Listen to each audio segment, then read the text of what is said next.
Hi friends, welcome back to my channel. இன்னைக்கு நம்ம ஒரு ரெசிபி வீடியோ தான் பார்க்க போறோம். எஸ், நம்ம பார்க்க போகிறது நோ ஆயில் ஃபிஷ் கறி தான். இது வந்து எங்கள் ஊரில் ஸ்பெஷலாக வந்து இப்படி தான் பண்ணுவாங்க. எந்த ஒரு ஆயில் யூஸ் பண்ணாமல் கன்னியாகுமரி ஸ்டைலில் நம்ம பண்ண போகிறோம். ஸோ வீடியோ வந்து ஸ்கிப் பண்ணாமல் பாருங்கள். வாங்க நம்ம வீடியோக்குள்ளே போகலாம். யூடியூப் சேனலுக்கு எல்லாருமே லைக் பண்ணுங்க, ஷேர் பண்ணுங்க, சப்ஸ்கிரைப் பண்ணுங்க. அந்த பெல்லுங்கிற பட்டன் இருக்கும், உங்க பொண்ணான கையால் அந்த பெல்லை மட்டும் கொஞ்சம் அமுக்கிடுங்க. ஸோ இதை செய்கிறதுக்கு நான் வந்து அரை மூடி தேங்காய் வந்து எடுத்திருக்கேன். ஏன்னா ஊரில் வந்து அந்த மாதிரி தான் செய்வாங்க. அரை மூடி தேங்காய் ஃபுல்லாகவே எடுத்திருக்கேன். அதுக்கப்புறமா 3 பச்சை மிளகாய் நம்ம காரத்துக்கு ஏற்ற மாதிரி எடுத்திருக்கேன். ஒரு நல்ல பழுத்த தக்காளி எடுத்திருக்கேன். சின்ன வெங்காயம் தான் வந்து யூஸ் பண்ண போகிறேன், அரைக்க போகிறோம். புளி வந்து ஒரு நெல்லிக்காய் சைஸ் எடுத்து ஊற வச்சுருக்கேன். கருவேப்பிலை எடுத்திருக்கேன். ஸோ ஃபஸ்ட்டு வந்து நம்ம வந்து இதை அரைச்சிட்டு வந்துடலாம், மசாலா தேவையானதெல்லாம். ஸோ நான் தேங்காய் வந்து கொஞ்சம் கொஞ்சமாக வந்து அரைக்க போகிறேன். ஏன்னா நிறைய இருக்குது இல்லையா, ஒரு அரை மூடி இல்லையா.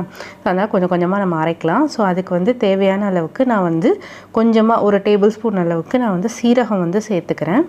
சேர்த்துட்டு கொஞ்சமாக சின்ன வெங்காயம் கொஞ்சம் கொஞ்சமாக போட்டு, எல்லா வெங்காயம்னா நம்ம தாளிக்க போகிறதில்ல, எந்த ஒரு எண்ணெயும் யூஸ் பண்ண போகிறதில்லன்றனால நம்ம வந்து எல்லா வெங்காயத்தையும் வந்து கொஞ்சம் கொஞ்சமாக பேட்சாக வந்து அரைக்க போகிறோம். ஸோ எல்லாத்தையும் இந்த மாதிரி நல்லா மையாக வந்து அரைச்சி எடுத்துக்கலாம். ஸோ இப்போ நான் பார்த்தீங்கன்னா நல்லா மையாக அரைச்சி எடுத்திருக்கேன். என்னென்னா ஊர்லன்னா அம்மியில் அரைப்பாங்க, அவ்வளோதான் வித்தியாசம், வேறு எதுவும் இல்லை. அதுக்கப்புறம் கொஞ்சம் மிக்சியில் வர தண்ணியே வந்து எடுத்து நம்ம நல்லா கழுவி யூஸ் பண்ணிக்கலாம். எதுவுமே நம்ம வேஸ்ட் பண்ணக்கூடாது. அதுக்கப்புறம் வந்து இது கூட நம்ம என்னெல்லாம் கலக்க போகிறோன்னா, தக்காளி, பழுத்த தக்காளி எடுத்திருக்கேன்னா நீங்கள் எவ்வளோ தேவையோ அவ்வளோ தக்காளி எடுத்துக்கலாம். ஸோ நான் வந்து ஒரே ஒரு நல்ல மீடியம் சைஸ் தக்காளியே வந்து பழுத்த தக்காளி எடுத்துக்கிறதுனால 1 போதும்னு வச்சுட்டேன். அப்புறம் 3 பச்சை மிளகாய், கருவேப்பிலை போட்டுட்டேன். அதுக்கப்புறமா கல் உப்பு யூஸ் பண்ணணும் இதுக்கு. அதுக்கப்புறமா மஞ்சத்தூள், மிளகாய்த்தூள், வீட்டில் அரைச்ச மிளகாய்த்தூள். இது வந்து என்னென்னா மல்லித்தூளும் மிளகாய்த்தூளும் சேர்ந்து நான் அரைச்சி வச்சுருப்பேன். அந்த குழம்பு மிளகாய்த்தூள் தான் வந்து யூஸ் பண்ணுறேன். அதுக்கப்புறம் வந்து புளியை வந்து நம்ம கரைச்சி, இப்போ மிளகாய்த்தூள் மிச்சம் மீதி ஓட்டிகிட்ருக்கிறதெல்லாம் வந்து அந்த கரைச்சோடு சேர்த்து நம்ம வந்து ஊற்றிக்க போகிறோம். அதில் நல்லா வந்து புளி வந்து ஊறிடுச்சு. நல்லா நம்ம எடுத்து கரைச்சி அதை வந்து எல்லாத்தையும் எடுத்து ஊற்றிக்கலாம்.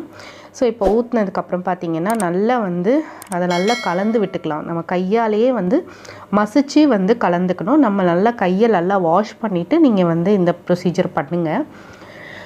நல்லா வந்து நம்ம மசிச்சு எடுக்கணும். அந்த தக்காளி, அப்புறம் பச்சை மிளகா, கருவேப்பிலை எல்லாத்தையும் வந்து கையாலேயே வந்து நல்லா பிசைஞ்சு மசியாக பிசையணும்.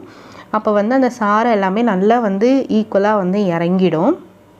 இப்போ பார்த்திங்கன்னா எவ்வளோ திக்காக இருக்குது பாருங்கள் குழம்பு. ஏன்னா அரை மூடி தேங்காய் நம்ம யூஸ் பண்ணியிருக்கோம். ஏன்னா ஊர்லலாம் எங்கள் அம்மம்மா வீட்டிலலாம் இந்த மாதிரி தான் வந்து செய்வாங்க. எங்கள் சித்தி வந்து செய்வாங்க. நான் வந்து வேடிக்கை பார்த்துட்ருப்பேன் இப்போல்லாம் சின்னதில். அவ்வளோ டேஸ்ட்டாக இருக்கும் இந்த குழம்பு. நானே அதான் யோசிப்பேன், என்னடா அது நம்மளாம் தாளிக்காமல் சுத்தமாக சாப்பிடவே மாட்டோம், ஆனால் அங்கே வந்து அப்படி தான் பண்ணுவாங்க. ரொம்ப டேஸ்ட்டாக இருக்கும். நானும் ட்ரை பண்ணணும்னு நினைப்பேன். ட்ரை பண்ணணும்னு ட்ரை பண்ண முடியல.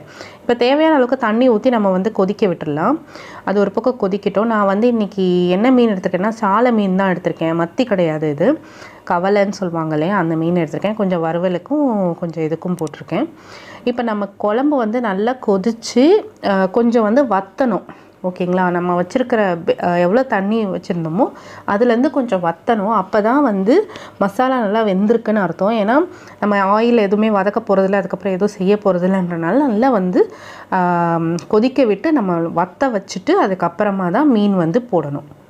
ஓகேங்களா, ஸோ மீன் போட்டுட்டு அப்போவே வந்து லைட்டாக எல்லாத்தையும் நல்லா கலந்து விட்டுட்டு மறுபடியும் வந்து நம்ம கொதிக்க விட்டுடணும். ஒரு 1/4 மணி நேரம் விட்டிங்கன்னா போதும். ஏன்னா அந்த மீன் கொஞ்சம் வேகணும் இல்லையா, அது வரைக்கும். இது வந்து எங்கள் ஊரில் என்ன செய்வோம்னா, நம்ம அந்த மசாலா அப்புறம் அந்த தக்காளி அதெல்லாம் போட்டோம்ல, பிசைஞ்சு எல்லாம் கூட்டி வச்ச உடனே அப்போவே மீன் போட்டுருவாங்க. ஏன்னா நமக்கு வந்து இங்கே சென்னையில் அந்தளவுக்கு ஃப்ரெஷ்ஷாக மீன் கிடைக்காது. அதனால தான் நான் வந்து லேட்டாக வந்து மீன் போடுறேன். அவ்வளோதான் வந்து வித்தியாசம். இப்போ பாருங்கள் நல்லா வந்து மீனும் வந்து வெந்துருச்சு. இப்போ நம்ம கருவேப்பிலை மட்டும் போட்டு இறக்கிட்டோன்னா சூப்பரான நோ ஆயில் ஃபிஷ் கறி ரெடி ஆகிடுச்சு.